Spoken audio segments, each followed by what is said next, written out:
జై కాంగ్రెస్ జై కాంగ్రెస్ జై కాంగ్రెస్ జై కాంగ్రెస్ జై కాంగ్రెస్ జై కాంగ్రెస్ విప్లవజ్యోతి ఉయ్యాలవాడ నరసింహారెడ్డి అమరే విప్లవజ్యోతి ఉయ్యాలవాడ నరసింహారెడ్డి అమరే విప్లవజ్యోతి ఉయ్యాలవాడ నరసింహారెడ్డి అమరే జై కాంగ్రెస్ జై కాంగ్రెస్ జై కాంగ్రెస్ జై కాంగ్రెస్ జై కాంగ్రెస్ జై కాంగ్రెస్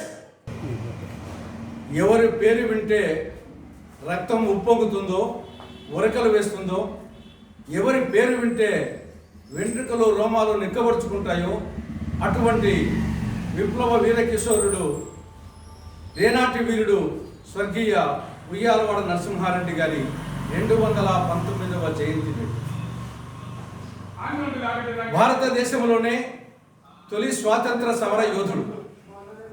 భగత్ సింగ్ కంటే, చంద్రశేఖర్ ఆజాద్ కంటే, ఝాన్సీ లక్ష్మీబాయి కంటే, అల్లూరి సీతారామరాజు కంటే, లాలా లజపత్ రాయ్, బాల గంగాధర్ తిలక్, బిపిన్ చంద్రపాల్, మహాత్మా గాంధీ, జవహర్లాల్ నెహ్రూ వీరందరికంటే ముందుగానే ఆంగ్లేయులను ఎదిరించినటువంటి, ఈస్ట్ ఇండియా కంపెనీని ఎదిరించినటువంటి వీరాది వీరుడు, పోరాట వీరుడు, రేనాటి వీరుడు స్వర్గీయ ఉయ్యాలవాడ నరసింహారెడ్డి. ప్రథమ భారత స్వాతంత్ర సంగ్రామం సిపాయిల పితూరి జరిగింది 1857. అంతకు 10 సంవత్సరాల ముందే 1846లో ఈస్ట్ ఇండియా కంపెనీ మీద, ఆంగ్లేయుల మీద 46 జూన్లో పోరాటం ప్రారంభించి 1847 ఫిబ్రవరి 22వ తారీఖున ఆయన ఉరి తీయబడ్డారు. ఆనాటి కలెక్టర్ కాక్రేన్ సమక్షంలో బహిరంగంగా కోయిలకుంట్ల జుర్రేటి వాగు వద్ద బహిరంగంగా ఉరి తీయబడ్డాడు. బ్రిటిషర్లను ఎదిరించినందుకు గాను.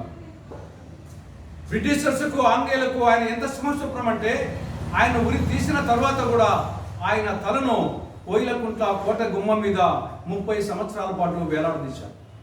దాన్ని బట్టి ఆంగ్లేయులకు ఎంత సింహస్వప్నంగా ఉండేవాడు దీన్ని బట్టి అర్థమవుతారు. ఆయన జీవించింది కేవలము 41 సంవత్సరాలు మాత్రమే. 1806లో పుట్టాడు, 1845లో స్వర్గస్థులయ్యారు, ఉరి తీయబడ్డారు.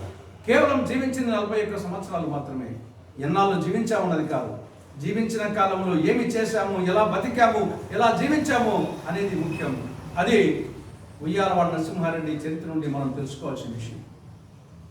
కాబట్టి ఆయన చరిత్ర ప్రతి రేనాటి వీరునికి, ప్రతి రేనాటి బిడ్డకు, ప్రతి రాయలసీమ బిడ్డకు, ప్రతి తెలుగు వాడికి, ప్రతి ఆంధ్రునికి, ఆ మాటకు వచ్చే ప్రతి భారతీయునికి, ప్రపంచంలో ఉన్న ప్రతి యువకునికి ఉయ్యాలవాడ నరసింహారెడ్డి గారి జీవితం స్ఫూర్తిదాయకం, ఆదర్శం, అనుసరణీయం, మార్గదర్శకం.